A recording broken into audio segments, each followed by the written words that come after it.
For Sunday, May 8th, you've found the Georgia gang. And topping our agenda today, Governor Deal says you better put your guns away. We will have updates on a lot of primary elections coming up in just 2 weeks. And finally, in presidential politics, Trump trumps the field. Some of the stories up for grabs on the Georgia gang. From the Fox 5 studios, the Georgia gang starts now. And we're glad you could be with us. Happy Mother's Day, everyone. Should be a beautiful day in the spring in Atlanta for brunch or whatever you want to do, especially the Dunwoody Art Festival. Come on out. And we begin with state politics. A shameless plug right at the top. That's all right. You're entitled. Go ahead. It's your show. Usually we do it later. But we begin by having Matt Towery with us this week. Matt, glad you're here because this is a political broadcast and we need your expertise. We're going to start with the state where Governor Deal, after weeks of wondering, vetoed the campus carry bill, the so-called Guns Everywhere Act. I was surprised. I was surprised only not because of the bill, but because Governor Deal chose to veto two of the highest conservative priorities, Phil. And I thought he would sign one, veto one. Wasn't sure which. Well, I didn't know what was going to happen either, but I was very disappointed that he did veto what I call the campus safety gun bill, and that is because your Second Amendment rights just don't stop at various locations. And I was surprised. I read the veto message, and I didn't understand one thing, why he liked it at the beginning of the session, and then all of a sudden he pivoted at the end and said he had concerns, but he never really emphasized the concerns. So I appreciate Speaker Ralston and Lieutenant Governor Cagle saying this will come back again. Well, you're fundamentally wrong, Phil. Our Second Amendment rights do stop at certain locations. Try taking a gun on an airplane, for instance, and you will get arrested. It's not going to happen. I didn't say that. And there are some locations, but why campuses? The governor is saying that we're going to stop on campuses, that he didn't see any compelling reason to put guns on campus. And if, in fact, legislators are concerned about crimes on campuses, what they ought to do is ban guns from campuses. Right. And also, he did point out that he had some concerns, particularly with daycare centers on campus, with faculty meetings, with sorority and fraternity events. Those were places where he wanted them to make exceptions, and they didn't do it. Matt, I thought the governor gave an interesting history lesson. He taught me something. I did not know that when Thomas Jefferson and James Monroe, or was it Madison, founded the University of Virginia, that they banned weapons, including sticks. Well, I didn't know that either. But the governor told us that. I thought that was very interesting. Let me just say this, from a polling standpoint, while it's shocking to conservatives to defend Governor Deal a little bit, the Republican and the general populace, when you look at it, they're not as upset about campus carry and we're not as worked up about it as the conservatives were. So Deal may not be so out of step with the general public in Georgia. That's sort of the other side of this issue. Well, I think it's the closer you get to Metro Atlanta, the more the opposition to that bill builds. Absolutely. And I think that's true with the Religious Freedom Act as well. Yes, exactly. Now, on the more pragmatic side of the ledger, the governor signed the state budget. It's a big one, of course, and it's back because the Obama recession continues, but the state of Georgia has begun to rebound a bit. Okay. And we got raises for state employees, we got raises for teachers, and we have larger raises in areas of need, such as prison guards and that sort of thing, and road projects. It feels like the old Georgia a little bit, doesn't it? Well, that's a good thing. Yeah, we needed it. Our infrastructure needs it, and those raises were especially needed. Yeah, I think the economy is coming back, as well as all the fees that have been added in place of taxes, which we're not going to come back the way we used to come back, and we're not going to have 2% GDP. Well, not under the Democratic president. No. Under the Republican recession, it's just not going to happen. And under the kind of inequality that we have in America right now, where you have got billionaires and multimillionaires who are able to stow away billions, trillions of dollars around the world, you're not going to have the kind of emerging, expanding middle class that helps the economy grow. It's just that simple. And until we look at this economic inequality issue, we're not going to have robust 2-3% growth per quarter or per year that in has America. Nothing it's not to going to happen. Well, he sounds like Donald Trump, No, he actually. sounds like Bernie Sanders. Well, It sounds like both of them. He's Bernie without the white hair. We've just got a couple of minutes here on this. Donald Trump without the orange complexion. Look, when you have 0.5 growth in the first quarter, 0.5, 0.5. That's not an economy. You look at what economists are telling you these days, and what they're saying is, and when you got the kind of savings glut that we have in this country right now, how many pairs of jeans are billionaires going to really buy and need, right? When they've got billions and billions of dollars socked away, how many refrigerators are they going to buy? He didn't want to talk need about an expanding middle class. He didn't want to and talk as long about as we've got But this is a problem the kind that's of been in inequality we place have in for- this for country. more than 30 He didn't years. want We're to not talk gonna have about the kind of economic the growth we need. crippling job-killing regulations that this Obama administration has done. You know, it's In small 72 business week. months, you have Small seen business is being 14.4 killed. million jobs created under this president. 14 million, and we still have anemic growth. They're not Why good, is and that? they're not good jobs. You only start looking at the facts and quit just Jeff, talking politics. look at Jeff, what that they're has nothing to paying. do with this. What we can say is the state economy is pretty solid at the moment because of Republican stewardship that cut 17,000 jobs from the state payroll, weathered the awful Obama recession, now brings us out into a period where we can send $1 billion on repairing I-285 and Georgia 400. Dick, it was a Because they That's raised- governance. It was a Bush raised recession fees. that preceded Obama. It was a Bush recession. The same Bushes who won't support your presumptive nominee. Okay, What a- the other what a bills, joke. the other bills the governor vetoed. One of them kind of angered me. Well, it didn't anger me; it actually pleased me. I'm sorry, I got that backwards. He vetoed amnesty for legislators who don't file their disclosure reports. It's simple. You just file the report. What is it? What's with Right. guys like Robert James and others? You know, that's all you got to do. That's all Fill you out a have form. to do. And then, Anyway. and then for them to pardon themselves, that's just Well, there's a lot of outrageous. backlog because, you know, the Ethics Commission was very dysfunctional. Now it's working again. So file and keep a copy. So file, keep a copy, and go after those deadbeats from 3-4 years ago. All right, when we come back, we're going to take a look at some of the local primary races and where they stand and some other local news, plus our analysis of the presidential election. Stay with us. Have a question or comment for the Georgia Gang? Visit their website at fox5atlanta.com. We want to keep our eye on politics today because those Georgia primaries are just a couple of weeks ago. First, some of the top local news that occurred this week that probably isn't worthy of a lot of discussion but should be mentioned. For example, in Cobb County, the hot car trial. Ross Harris on trial for the murder of his son. Huge story. Judge Mary Staley granted a change of venue, so that story will be with us for a while. In Atlanta, the public schools have cut 495 jobs. Some of them, we hear, in the front office. Most of them from schools that are about to be moved over into private hands.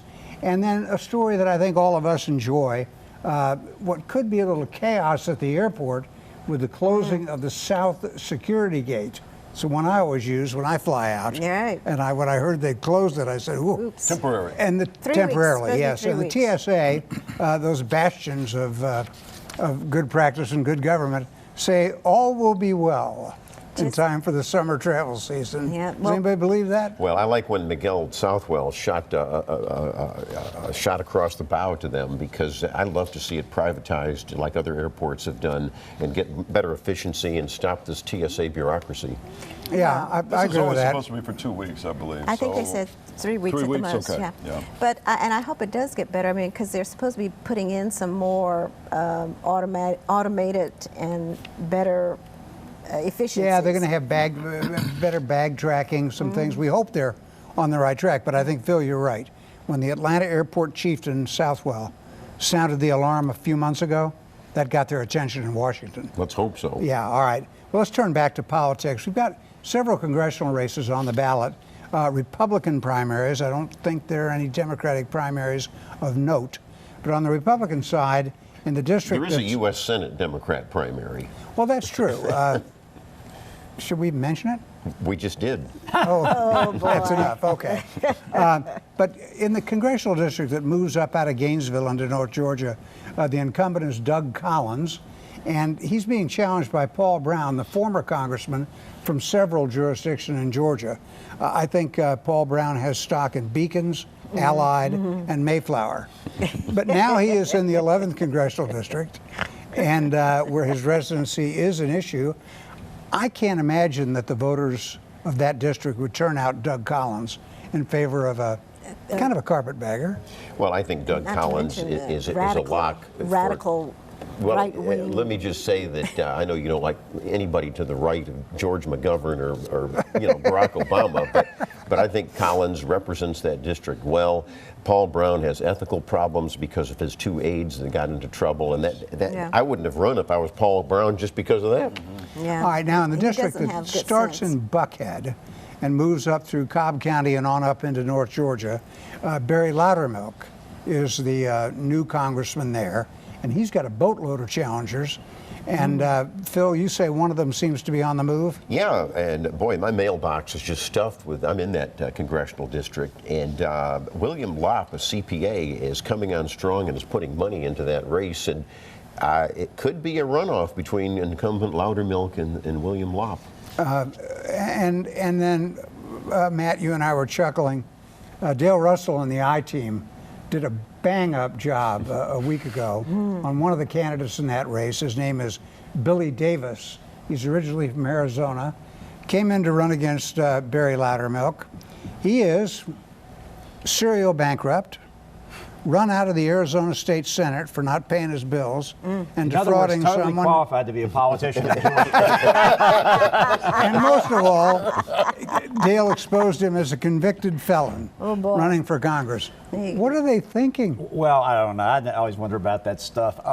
Let me just say this about these congressional races. I usually go by whether or not our news team has decided to poll any of these races, and as of right now, we're not. So that tells you we don't see anything that's going to be a major knockoff on the 24th, but I do agree with Phil. I think that Loudermilk race deserves some looking at because it could get tight and it could go to a runoff.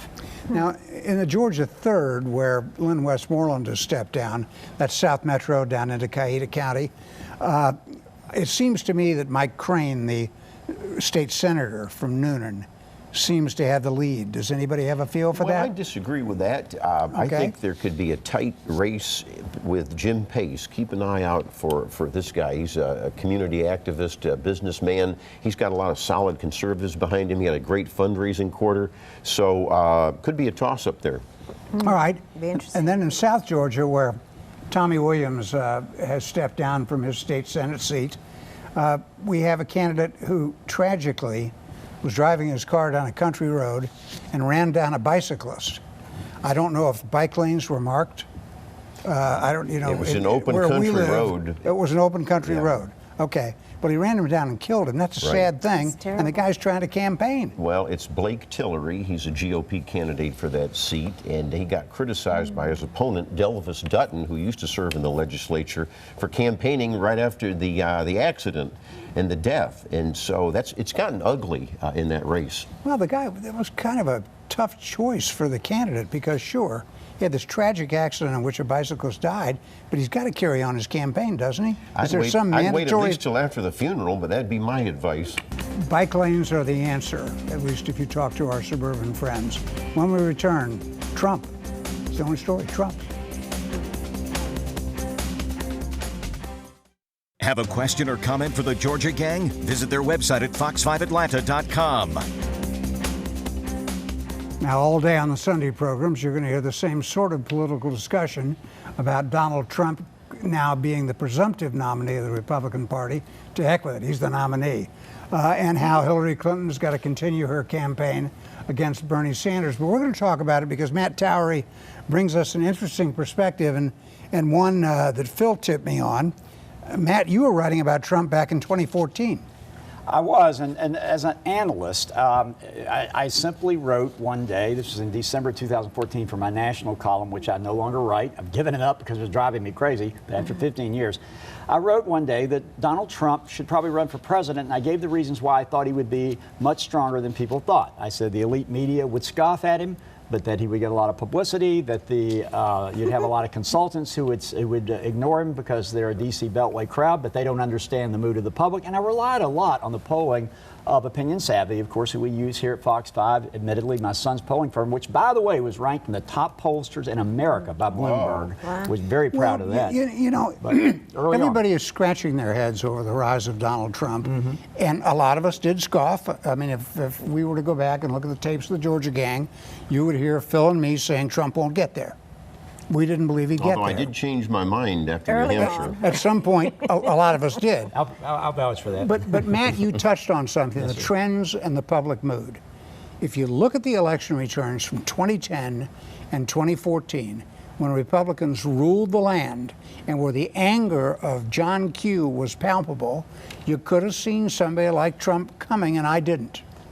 Well, the thing about Donald Trump is, and you know, you don't have to love him or support him to recognize what he pulled off, which is what you're alluding to. There is just a tremendous streak of voters in America, not just Republicans, but a lot of disaffected Democrats and independents who simply said, hey, I'm tired of not having a new job. I'm tired of not getting a pay raise. I'm tired of seeing people in Congress say they're going to do one thing and campaign as Republicans and end up doing another thing, whether it was immigration or any number of issues. Now, that's how they feel, and it made up a strong enough vote, and then it just snowballed. Every time the elite establishment decided they would put him down, I was covering this in Florida for TVT, our Tampa station and Orlando station, during the Florida primary. When Mitt Romney came out and said all the stuff he said, the numbers in Florida exploded in favor of Trump because they didn't like Mitt Romney either. So that's what people went were on missing. every step of the way. Exactly, yes. And I think we can say that about the left as well, Jeff, because Hillary Clinton is locked down in a she's going to be the nominee. Right. But nonetheless, Bernie Sanders, you got to give the guy credit. Oh, yeah. He's not a young man, No. and he's indefatigable. Right. He is, and he's getting a tremendous amount of young people's support. And he's capitalizing on Yes. anger on Yes. the left. Yes. Well, The he's same anger way to the left. These millennials that don't believe in capitalism, all the rest of it. Bernie you're Sanders seeing a lot is of. seizing You're on seeing. that. I think you're exactly right, and across the board, you're seeing a lot of anti-establishment, anti-status quo sentiment among voters, both on the left and on the right, and that's why you see these millennials flocking to the candidacy of somebody who is, you know, the age of their grandfather, right? That you wouldn't ordinarily see, and they see her as part of this. Even African Americans, you know, and they're upset with the Clintons over the criminal justice bills, those tough bills that went through in the 1990s.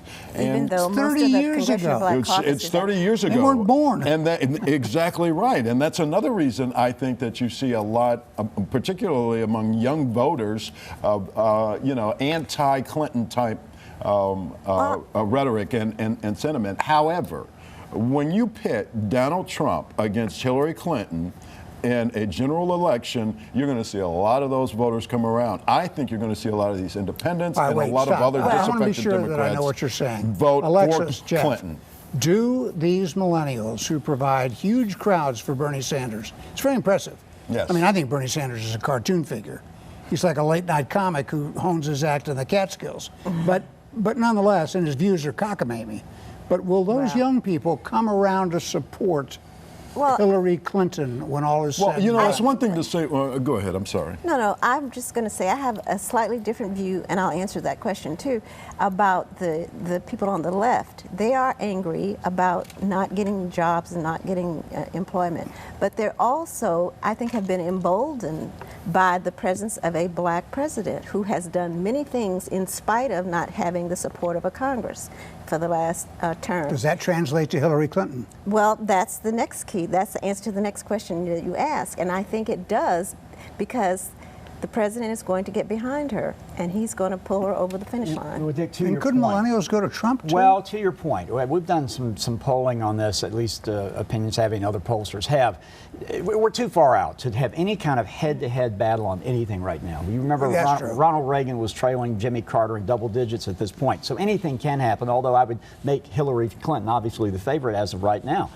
But one thing that we do see is there are a certain percentage of individuals who voted for Sanders who say, I'm not going to vote for Hillary Clinton. I'm going to vote for Donald Trump. They're definite in this, and it's around 25%.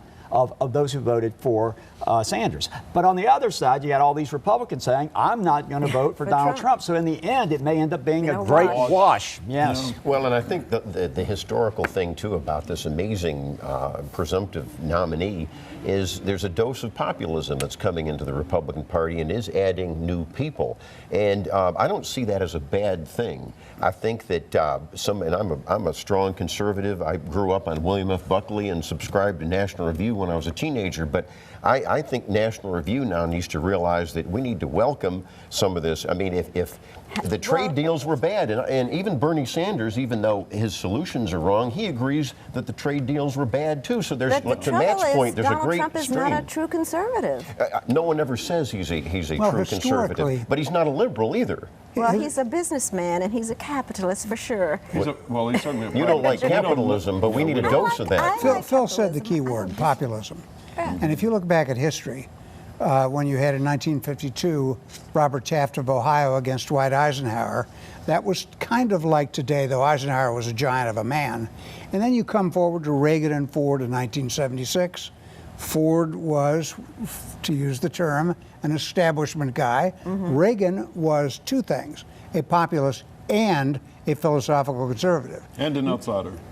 And an outsider. Now we're confronted with Donald Trump, who I don't believe is a philosophical conservative. Right. I will give him lots of points for populism. And he is also a nationalist. And what do I mean by that? He's for America first. That's his theme, and it resonates with working people. Yeah, and Some interestingly, you people. mentioned the Eisenhower campaign. Not since Eisenhower have we had a president who doesn't have any elective experience at all. But of course, Eisenhower had tremendous amount of military experience. So what we're seeing, I think, is unprecedented. It's certainly in my lifetime, and never have I ever seen a party, a major political party, in this kind of disarray, where you've got, two former presidents, the Bushes, Paul Ryan, the sitting Speaker of the House, saying, I can't support this candidate. Well, that's not what he said. Well, He's not there yet. Well, yeah. And the other thing that we've never seen before is two potential candidates, if you count Clinton as the Democratic nominee, that have higher favorables than they do higher unfavorables than they do. You're right. And then one thing we've never seen too is a presidential candidate that's the subject of an FBI investigation, and her aides are being interviewed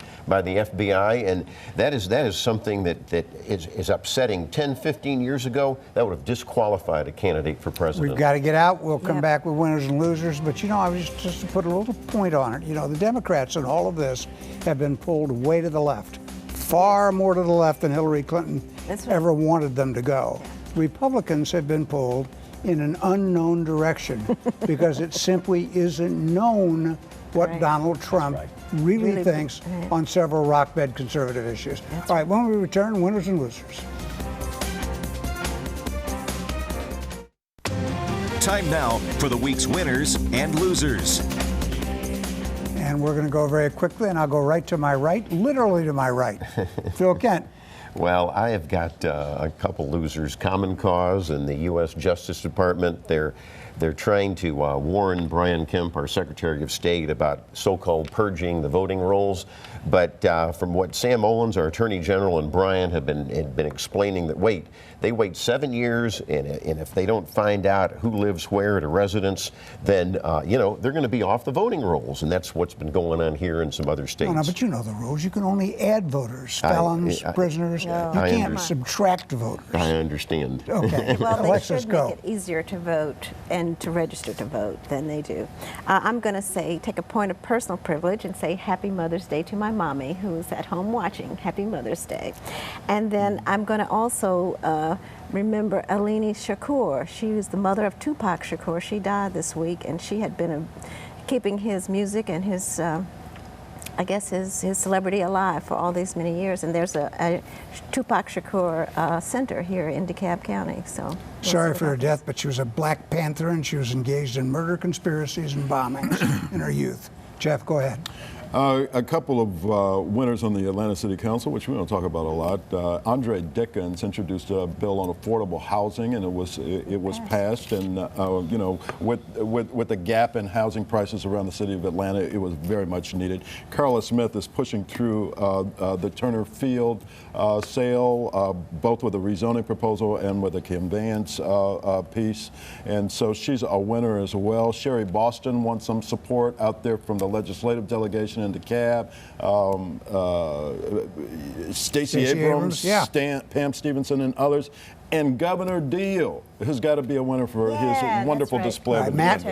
Very quickly, I agree. Governor Deal's a winner, although he needs to talk to Fox 5. We have a lot of Republican viewers, and he didn't give an interview to explain why he did what he did.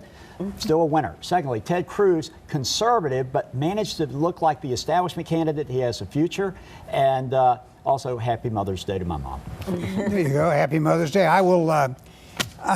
I'll make the winners the Cleveland Cavaliers. Anyone who can shoot 25 three-point goals against the Atlanta Hawks is a winner. On our old friend Kyle Wingfield, the conservative columnist of the Journal-Constitution, white space. Here's what I think of Trump. Nothing. White space, nothing. Here we go. Next week on the Georgia Gang. That was pretty funny. The opinions expressed in this broadcast are those of the panelists appearing in this program.